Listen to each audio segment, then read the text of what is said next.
Welcome to Taking Care of Lady Business, where we put the business back in lady business. Hosted by Jennifer Justice, founder and CEO of the Justice Department, a management strategy and law firm that works with female and woke male entrepreneurs, executives, talent, brands, and creatives to build and maximize their wealth, focusing in the areas of tech, consumer product, finance, media, entertainment, and fashion. Jennifer interviews entrepreneurial women who have done it all, who will be sharing their secrets on all things business, especially as a woman. These highly successful women will share strategies and insights, including what not to do and what it takes to win. And now, here's your host, Jennifer Justice. Hello, everyone. Welcome to this episode of Taking Care of Lady Business. I'm Jennifer Justice. Today, we have the founder of Hint. You know, that water that everybody has been drinking for years. There is an actual woman that founded this, and her name is Kara Goldin. And we are so lucky to have you here today. Thank you for coming. Thanks for having me. I love your show and really honored to be on. So let's start from the beginning. I mean, Hint was started how long ago? 17 years ago. I always tell entrepreneurs that, think that, oh, in a few years, I'm going to flip it and, it's all going to be great. I mean, every story that I know around successful entrepreneurism is, it takes a lot longer than you ever thought. And so we started the company in 2005 was when I actually got the first bottle of Hint on the shelf at Whole Foods in San Francisco. But 9 months before that, I actually wrote a business plan while I was pregnant with my fourth. And my timeline was, I want to have a little bit of a maternity leave, give myself a little bit of a maternity leave. So that really that gave me my deadline to actually get it on the shelf. And I did. The morning of actually delivering my son in a planned C-section at 1 o'clock. I had to be at the hospital. And so I decided that there was no better time to actually run over to Whole Foods and see if I can get it on the shelf at 10 a.m. Oh, and I did. My God. Well, I love that. I mean, usually it takes at least about 10 to 15 minutes into the podcast for us talking about see, you can do it while you have kids, because that's one of the biggest misconceptions that women have when starting companies. It's like there's some magical right time before you have kids, or, when they're in college. It's like, I quit Rock Nation when my kids were 2.5 years old with no job. And I was like, that doesn't sound at all like a good idea, but it was the best idea, the best thing I could have ever done. You know what I mean? And it leads you to other things. And Jennifer Fisher, when I interviewed her, she was like, she started her jewelry company with a newborn on her bed, and she was bored, and she was like, and wanted and had this need for this product, which is some kind of talisman to honor her children. And that's how she started hers. And you're like, at 10 o'clock, I need to put it on the shelves, and I need to have this baby. It's like, we really are warriors. We can do anything. Well, it's, I'll tell you another funny story about that day. We woke up, my mother-in-law was staying with us because I had 3 kids. I had 4 kids under the age of 6 when I launched him. Not in anybody's book, like the right time. It was basically, the product was delivered to us late. That's another thing I always share with entrepreneurs, that you will never launch your product or your service right on time, because it will have delays along the way. And that's exactly what happened. So it showed up at my doorstep. Actually, pallets of water were sitting in my garage space. I lived in San Francisco at the time, and I had a 2-car garage, and they dropped it into the garage, so I couldn't get my cars in. So I'm trying to think about, okay, I'm going to get a bunch of tickets. The car is going to get a boot on, or have a boot on it while I'm in the hospital. I've got to figure out what to do with this water. And so that morning of May 27, 2005, I woke up and my husband said, what do you want to do before going to the hospital? You want to go to brunch? You want to go on a walk? I'm like, let's go to Whole Foods and try and get it on the shelf. So he drove me. He brought a dolly with him. And I said, can you help me put 10 cases on the dolly and wheel it in? He's like, of course. He was like, are you sure this is going to happen? And I'm like, of course it is. And so I find the guy that I had have been having conversations with. He's just in the beverage aisle, stocking the shelves. And the first thing he said to me when he saw me, I said, "Hi, do you remember me?" And he said, "Wow, you are really pregnant." And I said, "I am." And he said, "Like, how pregnant are you?" Here I am, Yeah. I want to sell my product in. And I said, "Well, I'm actually having a baby in a couple of hours." And he said, "How do you know you're having a baby in a couple of hours?" And I said, "I'm having a planned C-section." And he said, "What's a planned C-section?" Oh my God. And so I went on to explain the difference between a Yeah. planned C-section and an emergency C-section. Yeah. And when I was done, my husband came back. He was like, "Okay, I'm going to walk around the store because I'm, mortified that you're actually having this conversation with Yeah. this guy, telling him where babies come from." And he recognized, I think at that point, that he wanted to help me, right? Yeah. He felt like, this lady's crazy. She's going to go have a baby and she's actually delivering her product, trying to get it on the shelf the morning that she's having a baby. Yeah. And so I left the store not really knowing whether or not he would put it on the shelf. He didn't do it in front of me. He had, the cases stocked there. Then my son Justin was born. The next morning, I got a phone call from the guy at Whole Foods, and he said, "The product is gone." And I said, "Who took the product?" Yeah. He said, "No, it was sold overnight. We need product."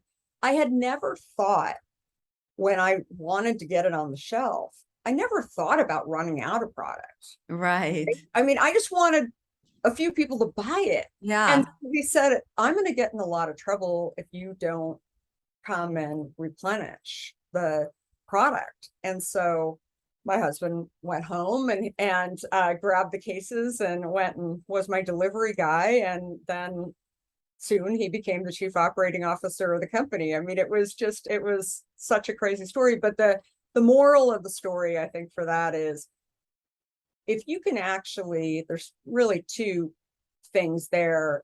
First of all, you never know when you're actually selling to people what you're going to be talking about. And the more they get to know you, the more they want to engage with you, the more likely they're going to want to work with you. Yeah. Right? They see how real you are. The gentleman at Whole Foods didn't wake up that morning and think that he'd learn what a planned C-section was, but he was very curious how I knew this. And I'm sure he still remembers to this day that, the founder of Hint actually told me where babies come from or how they're delivered. And, I think the other thing is that if you don't try, there's never a good time to actually go and have a baby or start a company, or, you have to just go out there and try. And what was the worst thing that was going to happen? He wasn't going to put it on the shelf. I was still going to go deliver my son Justin, but I thought, what the heck, see what happens. And it did. Amazing. Yeah. I mean, I think I just read this recently, something about like sales. It's like sales is not trying to sell the product. It's listening to the other person. It's, has nothing to do with you selling it. You're listening to the person you're communicating with, and then the product is going to sell itself situation, Let's get back though. What were you doing before this? So prior, I actually took a couple of years off. Prior to founding Hint, I was at America Online, and I ran their direct-to-consumer partnership. So even backing up even before that, I came in through an acquisition to America Online. I was at a tiny little startup that was a little known Steve Jobs idea inside of Apple. It was doing CD-ROM shopping, if you remember this, in the mid-90s. And I just moved from New York to the Bay Area. And I was super, super interested in this idea of the internet and sort of where it was going. When I was living in New York, there were a number of projects that were going on that were doing, like, trying to figure out cable modems and all of the internet connectivity, but it was all very text driven. And I had read Walt Mossberg from the Wall Street Journal wrote an article about this little startup. And I thought, oh, San Mateo is pretty close to San Francisco. And I cold called the guy that was the name that Walt put in the article. And I said, hi, I just moved here from San Francisco. I understand you worked for Steve Jobs at Apple and you guys developed this product and you spun the startup out. I'm super, super interested. I'm not looking for a job. I, never had worked in tech before. I had been at CNN prior. And the minute I said CNN, he said, what was Ted Turner like? And I said, can we sit down and grab a cup of coffee? I want to hear what Steve Jobs was like, because I've been obsessed with my Macintosh that I had in college. And so just assumed that we were going to grab a cup of coffee, didn't think that I would actually come out of I didn't get an offer in the first cup of coffee, but the second cup of coffee, he was like, let's talk about maybe you run business development. And I'm like, with all due respect, like, what would I do? Yeah. I mean, I have no idea what I would do for you. And he said, well, we're looking for catalogers. And so, who are the top ones in clothing. And there was this music company called Tower Records that was based out of San Francisco. Yeah. And so he said, can you go and really engage with some of these people within these companies? Little did I know that there was no person within these companies in 1996 that actually ran the internet business for Yeah. Oh, yeah, that's so really early. Oh my God. really early. And so crazy stories like I just decided, well, if I don't know who it is that I actually talked to, maybe I'll call Mickey Drexler at the Gap. He was running the Gap at the time. And he would actually take my phone call because he was curious and wanted to know what this information superhighway was all about. Right. And so there's so many stories, along the way. America Online was one of I got the job there, was building out, getting these catalogers, retailers basically had studied. A lot of people have asked me, like, how did you know who to go out and find? And I remember looking at malls. Yeah. And I thought that there's this formula that goes on when you have a high-end mall. You have a Nordstrom's, for example. Maybe, you have a Barney's in there. Yeah. But then how does that work? So I literally started calling mall developers to try and figure out, again, I wasn't looking for a job, but how do I actually put it all together? And so then that's when I would, use that as a map. But there was no puzzle. There was no picture for the puzzle, I should say, which is interesting. And so anyway, America Online was one of our investors. We got to a point where we were scaling. We needed more capital, and Apple was also one of our investors, and they didn't want to invest anymore. And so America Online acquired us. And through the acquisition, they asked me to run this thing called shopping.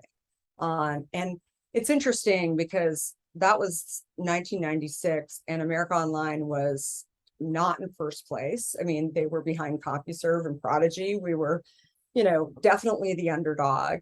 And so fast forward, I mean, so many experiences there and dealing with, many entrepreneurs, building bookshelves with Jeff Bezos, along the way. I mean, just crazy, crazy stories.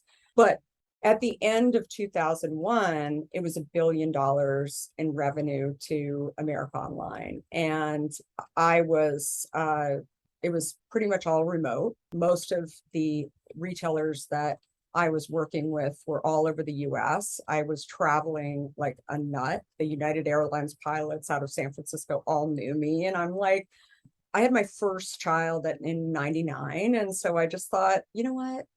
I want to be a parent. I want to be in business, but there's so much going on in the Bay Area right now. And my company was based in Virginia. So I thought, and then I'm traveling all over to all these retailers, maybe I can do something else. I never thought about starting my own company or being an entrepreneur, but it was when I really started focusing on what my kids were, eating and drinking and ingredients that I realized that I had my own issue that I needed to solve, Yeah. which was get rid of my diet soda, my Yeah. diet Coke in particular. And that was when I realized my other problem that I had, which is I didn't like drinking water.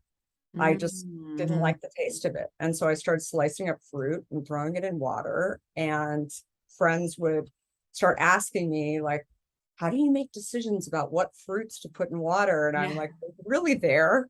I mean, are we really, is that really what the But it's question is? sometimes it's that simple, right? It's like it meets a need, like it's starting an idea of meets a need. And look, she's drinking hemp water right now. There you go. What flavor are you drinking? Apple. Okay. Drinking crisp apple right now. But yeah, and I mean, little did I know sort of what I was going to embark upon at that point. I was, you know, all of my connections were in media or were in tech. And I think here's another sort of point. I don't know if you have felt the same way in your career, but I was getting a lot of recruiters calling me for essentially the job that I had done, right? Yahoo and Right. Google and some of the other ones that were getting going, that they wanted me to come and do exactly what I had built at America Online. And for me, I thought I could, but I still know an entire team at America Online. I want them to be successful. I want what I built and led to be successful. I don't want to take it down, right? For Right. me to actually go out and compete against that, I could. We don't have non-competes in California. I mean, that wasn't the issue, but I just thought, I don't think I want to. And that's when I started looking at what else can I do? Maybe I want to stay in tech. Maybe I don't want to stay in tech. But it wasn't until I stumbled upon this idea and really saw how getting off of my diet sweeteners changed my life. I lost 60 pounds in like almost, a year. And it was crazy. Like I just thought, For getting off of diet sweeteners. right. And so, and it's crazy because, 17 years ago, people would, see me, they hadn't seen me in a few months. They're like, what have you been doing? And I'm like, oh, I'm not working. I'm staying at home. And they're like, okay, what diet are you Yeah. on? You're exercising a lot. I was always exercising, but nothing was working. And then when I actually just got off of, at the time, it was NutraSweet and, sucralose and some of the other diet sweeteners that were out there. And I really started looking at how it was messing with my system. And I didn't really understand why it was messing with my system. And so, I think my curiosity just started kind of into that. And then I thought, I can't really figure it out, so I should just eliminate it. And that's when I mean, at one point I actually thought I was sick because I was losing weight so fast. And I had never had that issue, my whole life. But then I realized that I started drinking Diet Coke when it came out, which was in high school. And my mom was a Tab drinker. I didn't want to drink Tab. And so, for me, Diet Coke came out in the 80s. And I thought, okay, I'll get used to it. It's not exactly like a full-fledged Coke, but I'll get used to it because diet is better for me. Right. Little did I realize that it actually was screwing up my metabolism. And especially when I started having kids, I just could not lose the baby weight. Right. So then cut to, you figured out what you want to do with water. You like the fruit water. You're like, there's nothing in the market at all, right? Like at all that was dealing with it. So what was that process? How did you know, like, what was your research? How did you find the people to formulate it? All of that stuff. Like, that's not easy. No. And, was creating it in my kitchen. And then I just started like doing some research online. I mean, again, this is at a time when Google wasn't really even sort of what it was today. I mean, search was just kind of getting going. And my husband is an attorney. And so he had access to, actually, you'll know about this, Nexus Lexis. And so I would go on Nexus Lexis and I would start looking. That was my research. And it really, wasn't as good as Google. But I started looking for companies that could actually bottle the product and Mhm. help. And it's interesting because I would cold call many of these people, and the first question they would ask is, what did you do before? And I would say, oh, I was in tech. Well, that was the wrong answer because Right. they automatically assumed that I couldn't do it. Right. And they would Mhm. judge me based on, okay, this is just another phone call that I'm getting. And, the lesson learned on that is you just need one, right? Yeah. I only Sure, needed you gotta one keep going bottler. until one person, Right. one And that's what investor, I, one Whole Foods, you know? right. And so I just kept at it and made a ton of phone calls. And then finally I found somebody that was willing to take a chance on me. And so, that's another piece. Like we figured out after doing the first round of product that we actually needed a different type of bottler and we needed to figure out shelf life. And so I say we because I think my husband felt sorry for me. He was at a tech company called Netscape and Mhm. was in-house counsel. It was an intellectual property attorney. And so for me, I, really wanted to do something that I wanted to create this product, but I started realizing early on that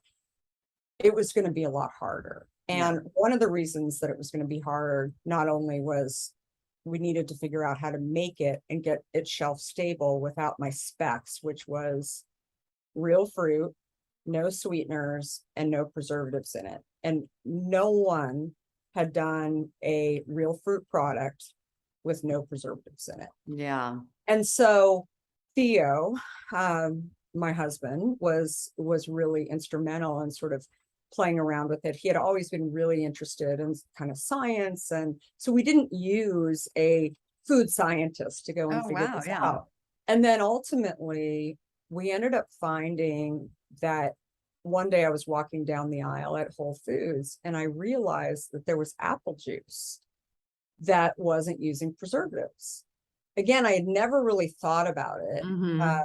And I think, this is another lesson that I share with entrepreneurs is that so often when we want to do something, we look in the space that we're in. We look around at our competition, but the lessons may actually be in a whole different industry Yeah, or a maybe in a parallel, different, yeah, right, in a different category. How are they doing it? yeah. And so I saw in the apple juice bottle that they were bottling at an apple juice bottler down in Santa Cruz and not too far from San Francisco. So I called the guy up and I said, we're doing a water company with fruit in it.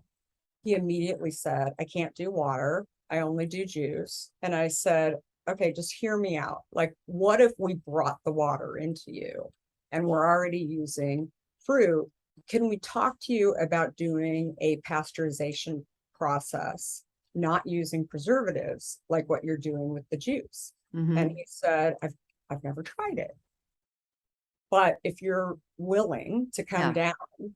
And so he said, Santa Cruz is nice, you it's know? nice. And so we went down. He actually said, we can't do it at during the normal times because I'm totally super busy. But if you're willing to come at 9 o'clock at night, I'm willing to actually run the product. I tell my husband, he's like, you're not going to a bottling plant in Santa Cruz at 9 o'clock at night. He's like, I'll go with you. So we both go down there and start playing around with the equipment. And what we realized is that, sometimes you're going to find that one person that is willing to be creative and do something different.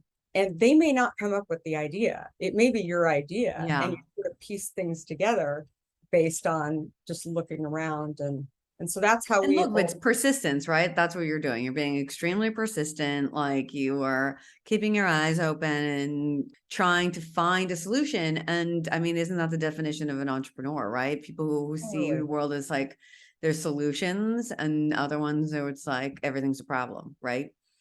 Yeah. And I felt like when I came into the beverage industry, the biggest thing that as I look back on, I think that having training almost in, as I look at it in tech, I felt like tech really, there was no roadmap, right? When you think about tech, it's all Yeah. about innovation. Yeah. And so you're constantly thinking about how can we get better? When I started to think, okay, I want to go do a beverage, everybody was saying no. Everybody was throwing up walls in front of me. And it was so foreign to me because I was like, where's the innovation? Where's the creativity? Exactly. Yeah. And so I felt like this is how you have to do things, but getting people to actually change and do things and, understand that innovation may actually come from outside Yeah. of industry, not work with me because I haven't worked at Coke or Pepsi or Procter and Gamble. In fact, they have learned processes in the way that things done. They're not working on innovation. They buy innovation. Exactly. Sometimes they So, get too big. They can't figure it out. They're like getting in the way of themselves. So it's a buy. Yeah. Buy-in. right. And so that is, that's like a major, major lesson that I learned. And again, but is it hard? Is it frustrating? Is it how do you get back up again and just keep at it? And that's what we did. And we just kept Right. innovating and trying to figure things out. So you bootstrapped from the beginning and Yeah. then it started growing and outpacing. Like, tell me about the fundraising because Fundraising. you guys were raising money and you were raising money as a female founder before people were even calculating these statistics that we are still so dismal to this day. But it's probably only been in the past 10 years that we've really been like taking tabs on the percentage of women who get venture funding, et cetera. Yeah, it's interesting. We bootstrapped it for the first couple of years, primarily by choice, frankly, because I felt like I still wanted to have dinner with my friends. People started to realize that we had launched a beverage. They're like, "What are you guys doing? I mean, you could go and work in tech, you could go and still be an attorney, but more than anything, I think we just it was something that I just felt like I was getting traction on. I was getting consumer response from it, that it was really helping people drink more water and get healthy. Yeah. And so I really I was enjoying it and I loved the build. Having said that, as I mentioned before, it was frustrating, but as I started to look at, all these requests where people were like, oh, let's get you into Whole Foods in Denver. And I'm thinking, I can't drive to Denver and, I guess I could, but it would take me a little while Yeah. from San Francisco. So I need to start finding a distributor. I need to start getting the word out in Denver about, what we're doing and marketing spend and all those things. So one of our distributors that we had just started working with on the East Coast had said, if you guys are ever going to raise money, we would be really interested in putting some money in. And they had invested in vitamin water. And so, the thing that they saw in Hint, and here's sort of another piece of this that I talk about a lot, is that when you're starting a company and you're the only one doing it, right? Yeah. People would say to me, oh, it's just like vitamin water. And I'm like, no. It's really different from vitamin water. There's very few ingredients in the product and there's no sweeteners in it. What I didn't realize when I got that first bottle on the shelf was that we were not only launching a new product and a new company, but also an entirely new category. Right. And when you're launching a new category, a new genre, whatever, there's a lot of education, right? Yeah. Around the product. So you're almost better off, right? Having competition. And I didn't realize that until later, right? Yeah.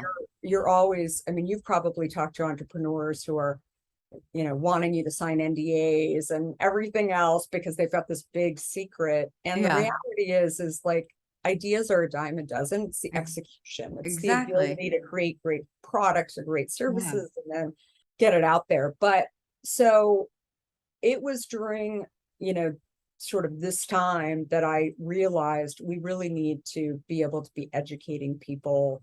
We had just launched, as I mentioned, on the East Coast in New York City, which is a whole other story. It's sort of like, going to Vietnam. I mean, it's really, you have to be ready. We needed people to be able to replenish product and et cetera. So we raised money through this distributor, and then through a couple of other people that they knew as well. And then we started having people reach out to us and say, hey, I've invested in tech companies, but you used to be in tech. And so we would love to, we love your product. We love the drink. We love you. We'll invest in it. And, a lot of crazy stories. I mean, John Legend is one in particular. He saw our product in, this was a little bit later in Starbucks, and, reached out, saw the phone number on the bottle and reached out to us and said, is this a Coke company? Is this like, who's behind this company? And wanted to invest, and he did invest in the product. Well, and my old company did too. All of a sudden, a hint thing came up, Rock Nation, right? Like Jay Brown. Yeah. Jay, and I mean, it was crazy. And so we definitely were getting a lot of angel investors, a lot of women. Yeah. Well, this was a time when there were women who were a lot more angel investors were starting to invest. And it was, I guess it was like, it was interesting. We started to hear about, or really hear from venture companies, tech companies that sort of knew me and knew my husband, and heard that we were doing this. And so we didn't have a problem getting the meetings with these people, but here's another lesson that I learned. People invest in like what they know. Exactly. Right? And I think that's, you'll always have outliers, right, who are going to invest in Hint because they love the product. But if a venture firm or if an angel investor hasn't invested in the category before, it's really hard. I mean, it's harder on your chances of actually closing that deal are like a 2 or 3 versus somebody who's used to investing. And that's what I found, like, it's called Sand Hill Road in Silicon Valley, that, there were a lot of these people who were investing in Google. They saw Hint in Google early. So they were like, oh, there's lots of people at Google who drink this product. But when we would go in to those companies, they just didn't know enough about it. And the things that they cared about too, like the fact that that we were getting into places like Google and they weren't seeing Coke in there yet, but they're like, well, won't Coke and Pepsi like crush you? Once they sort of get into those locations that you're in.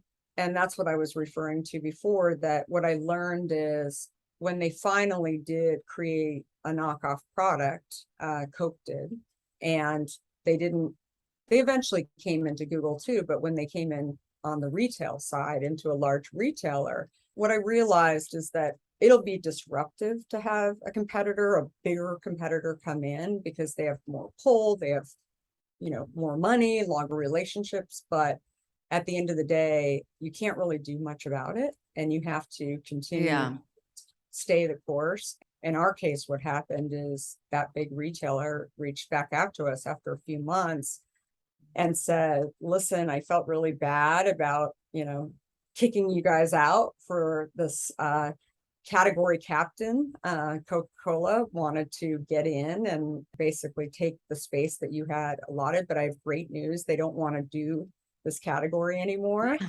And so in addition to getting your space back, you're getting twice as much space because we had given them twice as much space. And I was like, wait, how does that work? And so, they justified the category for us. Right. So sometimes can come in and do that. And actually help you at the end of the day. You just got to keep staying the course and not, because sometimes people can get diverted and like think only about that, where it's like, you still had people who cared about their health, not a Coca-Cola product, not known for caring about people's health. You know what I mean? And so, no, it's great. It's amazing. And I think it's so important to hear, from your perspective, having been one of the first, women to be able to raise this, is to look back and go like, okay, these are the things that like I thought were really horrible and challenges or like really scary. And ultimately it was the right thing that it didn't happen, that these people who didn't know anything about Hint, didn't invest in us, and that there was a competitor at the end of the day, and ultimately like sticking with your intuition about it, and persevering. So it's all, so many people listening are going to learn so much from this, and it's awesome. Obviously we don't have all day. I think we could do a 3 or 4 10-part series with you. But like, if you were going to start all over today, what are the couple of things that you would do, like learnings that you did that were the most important to do over again? Yeah, probably the most important is believing that I couldn't do it, right? Because I didn't have the experience. I didn't know anything in the industry, and not sort of taking those lessons that I mentioned before around, innovation typically in every single industry comes from people that have been consumers and have lived outside of the industry and are super passionate. Yeah. And so my competition was not really, the experienced ones. And that was what everybody was saying around me. And that's what they feared. The competition is the hungry people, right? The scrappy people that are thinking differently. And so I think figuring out how to continue moving forward and learn from those people, learning from people outside of your industry, is another piece, that, things like everybody said that direct to consumer for a beverage company was impossible. It was, way too much. You'd have to ship things, there, lots of different reasons why it wasn't going to work. Here I come from the direct to consumer industry, but I started to believe it because nobody was doing it. And it wasn't until we actually tried to do it. And the main reason why we wanted to do it was to really have that relationship with the consumer, because as we started to grow and get into retailers, we started to lose track of who actually was buying the product. Because if you're selling through, Kroger, for example, it's Kroger's data. It's not your data. Yeah. About the consumer. So I think making those decisions for your business and understanding why you're doing things a little bit differently. And I think tuning out the naysayers who don't have the courage, don't have the knowledge to be able to go and try is such a key thing along the way. And I think finally, listening to your consumers when you do have a consumer base. I think on those hard days when you really feel like this stinks, I'm not able to get, anything done. I just like, want to just not do this anymore. I had plenty of those days, but I think more than anything, going back and looking at emails, going back and hearing from consumers who were saying, Hint changed my life. Everything from weight to skin, clearing up people's skin to diabetes. And so all those things kind of equated to living healthier. Yeah. And if I was doing that, that's something that I would be proud of. And, I would, as a parent, I could look at my kids and hope that they would actually have a lot of respect for that. And, I wrote a book 2 years ago called Undaunted. And it's basically the story and the journey of building Hint. And there's a story in there about, my son, Keenan, who's now 20 years old. And he was talking about, at age 12, he saw Sheryl Sandberg on television talking about leaning in and how women are such small percentages of CEOs. And he looked at me and said, Mom, I didn't realize that women aren't CEOs. Here he had grown up watching me be a CEO. And I thought, okay, where are we going with this? And he said, why is it that women aren't CEOs? Because you did a great job and you're building a company and I just don't get it. And I was like, that's a good point. I mean, I didn't know where to go with this, right? The next day he came back from school, he plays a ton of tennis. And he said, why do we have girls tennis teams and boys tennis teams? And I'm like, well, it was set up probably a long time ago. I don't exactly know when exactly these were set up. And he said, but most of the girls on the girls tennis team are better than the boys. Yeah. And so why can't I play with the girls? And I'm like, you should try and petition for that. Yeah. And you could practice with them. And he said, I will. And so unfortunately, it didn't happen. But again, it's sort of a story of Good for Keenan. Yeah. trying. And I think it really goes back to, sometimes, doing what you do every single day and kind of, being a CEO of a company and doing things, going up against the big guys or doing something that is not usual. I think kids also, you're their role model. Yeah. So I Yeah. think Yeah. like that's a really, and And you look, obviously are that too. now you have boys in this world that are like, yeah, of course women can be CEOs. Like, of course. Like, Yeah, and that's the thing that I yeah. say that, they would have no problem being in the workplace, Yeah. working with women, being managed by women. Yeah. They just don't think it's weird, No. right? And I think if you're that role model, you Yeah. definitely are that as well.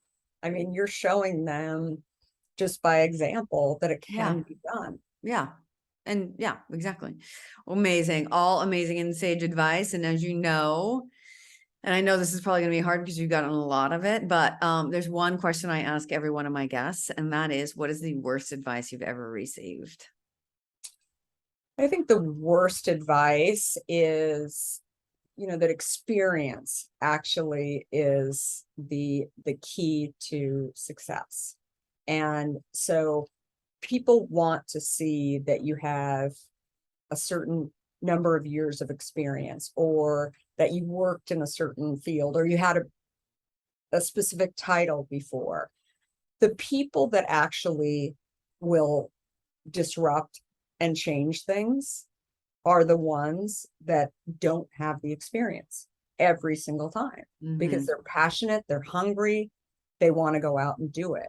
And so I would say that the advice that always hire experience as well is something that is terrible advice. Yeah. Well, in particular for women, I mean, I think I shared with you my thing, and I've shared on here before. Sure. I was never going to get hired because I would never been a president before. And I was like, neither had Obama. Yeah. Until he Yeah, was. I agree. So yeah, amazing. Thank you, Kara, so much. Tell us where people can find your podcast. Yeah, so it's called the Kara Goldin Show, and it's on Apple, Spotify, all of them. All the places you And can get it. yeah, and it's founder stories. And so I interview lots of incredible founders who have amazing stories, lots of lessons as well. So Well, thank you, because I know women in particular, hearing it from other women and seeing that they can do it really moves the needle. So thank you. And thank you so much for being on here, and everyone listening. I'm sure you learned a lot. This is Taking Care of Lady Business. Like and subscribe, all those things. Until next time, I'm Jennifer Justice.